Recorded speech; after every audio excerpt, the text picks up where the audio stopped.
சுமார் 110 அவர்கள் இளைஞர்கள் அறிந்து கொண்ட பெரியாரையும் மிக சிறப்பாக பெரியாருடைய கொள்கைகள் திருமலையார் நூற்றாண்டு விழா இந்த ஆண்டு முக்கியமாக பல பட்டதாரிகள் அவர்கள் மேல்நிலைப்பள்ளி மாணவர்கள் மற்றும் மேற்பட்டதாரிகள் ஆகியோரை கொண்டிருக்கிறார். இந்த பொறுப்பு கொள்கையிலே ஏராளமான 10 மாவட்டங்களில் கலந்து கொண்டிருக்கிறார்கள். சிறப்பான வகையில் கோபி மாவட்ட திராவிடர்களுடைய அதனுடைய நிறைவு விழா நடைபெற்றுள்ளன. இன்று மாலை தூக்கநாட்டம் பாளையத்தில் சுவாமி கைவல்யம் அவர்களுடைய சொந்த பகுதியில் அங்கேதான் அவர்கள் பல நேரங்களில் தங்குவார்கள். ஈரோட்டிலே குடியரசு பற்றிய அவர்கள் அந்த தன்னுடைய வாழ்வை கழித்தவர்கள். அப்படிப்பட்டவர் தந்தை பெரியார் 2 வயது மூத்தவர். அவர்கள் அந்த காலத்தில் கைவல்யத்தினுடைய நினைவை ஒன்று கைவல்யம் கொண்டவர் என்ற ஒரு நிகழ்ச்சி சிறப்பாக அனைத்து சுயசலை கட்சி இளைஞர்கள் குழுவானவர்கள் எல்லோருடைய ஆதரவோடு மாலையில் நடைபெறும். அதற்காக இங்கே வந்து மாலையில் நிகழ்ச்சி ஏற்றார்கள். அதே போல மிக முக்கியமாக இந்த பகுதி வாழ் மலைவாழ் மக்கள் அந்த குடிகளாக இருக்கக்கூடிய அந்த மக்களுடைய வாழ்க்கை தரம், அவருடைய வாழ்க்கை முறை, இவர்களை பற்றியெல்லாம் அறிந்து கொள்வதற்கு ஒரு பெரிய வாய்ப்பு. நேற்று நாங்கள் பக்கத்திலே பாவநத்தம் என்ற பகுதியிலே இருக்கக்கூடிய இடம் இருக்கின்ற போது அங்கே இருக்கிறவங்க எல்லா கிராமத்து வாசிகள் எல்லோரையும் அங்கே அவர்கள் பல பிரச்சனைகளை சொன்னார்கள். அதில் குறிப்பாக திமுக நண்பர்கள், இந்திய கம்யூனிஸ்ட் நண்பர்கள் இவரெல்லாம் முயற்சி எடுத்து நல்ல வண்ணமாக அனுமானப்பட்டுக் கொண்டிருக்கிறார்கள். அப்படிப்பட்டவருடைய வாழ்க்கையிலே என்ன பிரச்சனைகள் சொன்னபோது அவருக்கு மருத்துவ பிரச்சனைகள் இருக்கின்றன. இன்னமும் கூட நம்முடைய அரசு பல மருத்துவ திட்டங்களிலே தமிழ்நாடு அரசு முன்னாலே இருக்கிறது, கல்வித்துறையிலே வழிகாட்டியாக இருக்கிறது. அப்படிப்பட்ட ஒரு சூழ்நிலையிலே கூட இன்னமும் சில மருத்துவ வசதிகள் தேவைப்படுகின்றன, ஆய்வுகள் தேவைப்படுகின்றன என்ற முறையில இங்கு நாங்கள் யோசிக்கும் போது பெரியார் மருத்துவ அணி என்று ஒரு தனியாக இருக்கிறார்கள். ஆகவே அந்த அணியின் சார்பாக மருத்துவர்கள் மற்றவர்களாக வந்து ஒன்றே முடிவு செய்தோம். அவர்களுடைய துறைகளை கிடைத்து தேவைகளை அறிந்து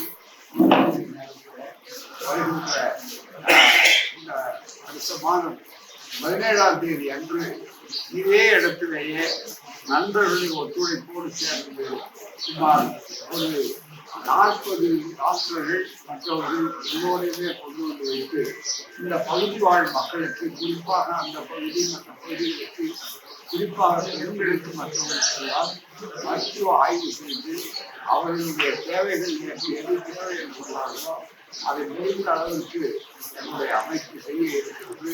தொகுதி மாவட்டத்தினுடைய தலைவர் அவர்கள், அதே போல மற்ற இந்த ஆறு உறுப்பினர் பல நண்பர்களும் திருவள்ளுவர்களும் இதற்கு ஒத்துழைப்பு தருவதாக வரவேற்பதாக உற்சாகத்தோடு சொல்லியிருக்கிறார்கள். ஆகவே இந்த பயிற்சி முகாம் அதனால் ஏற்பட்ட பலன் மக்களுடைய வாழ்வாதாரத்தை மேம்படுத்துவதற்கும் அது பயன்படுத்துகிறது. அதே நேரத்தில் பகுத்தறிவு, திருமலையாரை, சம்மானம் இவர்களை வளர்ப்பதற்கும் இளைஞர் உலகம் குறிக்கோளோடு வாழ வேண்டும், வாழ்க்கை நடத்துவது என்பதற்கான கொள்கையை பார்ப்பதையாகும். அதற்காக வந்திருக்கிறோம். அதுக்கு எல்லா தரப்பும் ஒத்துழைப்பு கொடுக்கிறார். கட்சி வேறுபாடு இல்லாமல் பொதுமக்கள் இந்த பகுதியிலே இதுதான் முதல் முறை சொன்னதில்லை, அவர்களே எங்களை வரவேற்று அன்போடு உபசரிக்கிறார்கள். இதில் எந்த விதமான ஒரு சிரமமான தயக்கமா இல்லை. மாணவர்கள், இளைஞர்கள், பட்டதாரிகள் எல்லாரும் கற்றுக் பயன்படுகிறார்கள். ஆகவே அதில் ஊடக சகோதரர்களாக இருவரை சந்திப்பில் எனக்கு மகிழ்ச்சி. மற்றபடி மாலை தூக்கநாட்டம் வளையத்தில் கைவல்யம் கொண்டாடத்திற்கு ஒரு நல்ல பகுத்தறிவு கொடுத்தால் இன்னைக்கு வந்து தமிழக வசிக்கக்கூடிய முதல் மாநாடு நடக்குங்க. அது வந்து பின்னால போட போறீங்க, அது போட மாட்டீங்க.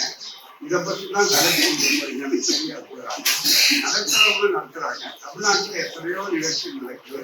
புது கட்சிகள் தோன்றுவதற்கு தமிழ்நாட்டில் ஒன்றும் உச்சவரம்பு கிடையாது. இதுவரையில மற்றவர்களாம் சில நிலத்துக்கு உச்சவரம்பு உண்டு, அரசியல் உச்சவரம்பு கிடையாது. யார் யாருக்கு என்னென்ன வசதி இருக்கிறதோ, யார் யாருக்கு போன்ற ஊடகங்கள் நிறைய விளம்பரம் கொடுத்துருக்காங்களோ அவர்களுக்கெல்லாம் ஆசை தோன்றுவது இயற்கை தான்.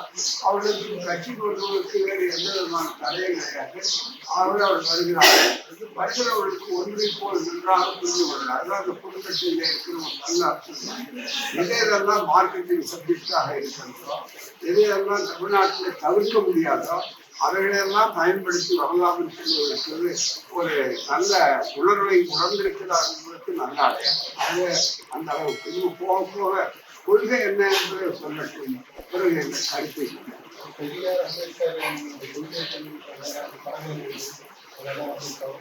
மனத்திலே வைத்திருக்கிற தவிர கொள்கையை பின்பற்றோம், கொள்கையை சொல்லட்டும். நாம் யூகத்தில் இடமளிக்கிறோம்னா கொள்கையை சொன்னால் வரவேற்க வேண்டிய விஷயம். இன்றைக்கு தலைமுறை வந்து வாசிப்பு என்று குறைந்தே வருது. சமீப காலங்களில் சமூக வலைதளங்களில் தான் தேடல் அதிகமாக இருக்கு.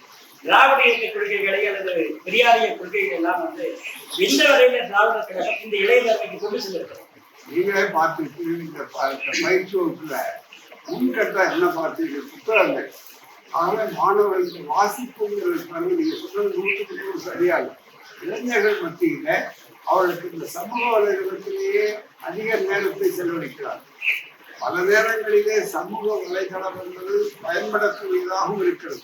அக்கிரமங்கள், அநீதிகள், குறைபாடுகள் இருப்பதை கொண்டு வந்து செலுத்துவதற்கு கவனத்தை ஈர்ப்பதற்கு ஒரு நல்ல கருவிதான். ஆனால் அது எப்படி பயன்படுகிறது என்பதை பயனை வைத்துத்தான் அதை சொல்ல வேண்டும். அந்த வகையில அவருடைய கவன சிதறல்கள் இருக்கின்றன இளைஞர்கள்.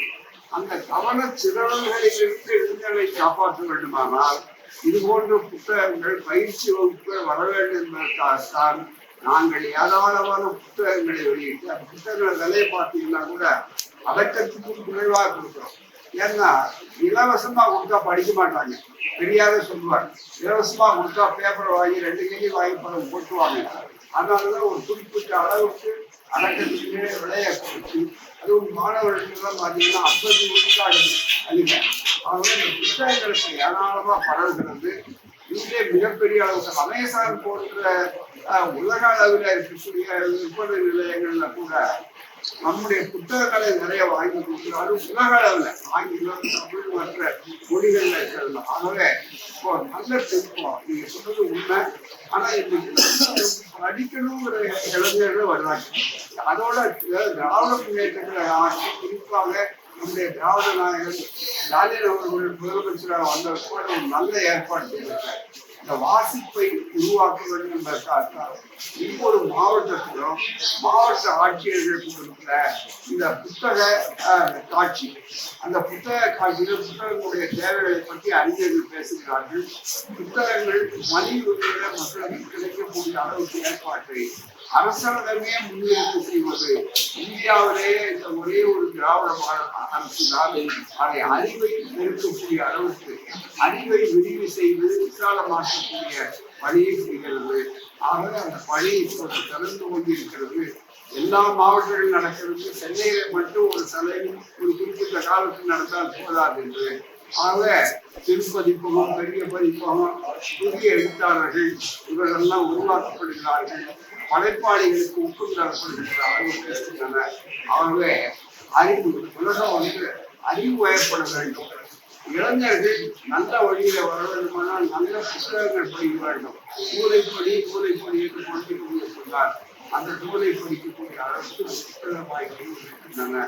அது பிள்ளைகளுக்கு பயிற்சி கொண்டாக நீங்கள் கண்கூடாகவே பார்க்கலாம்.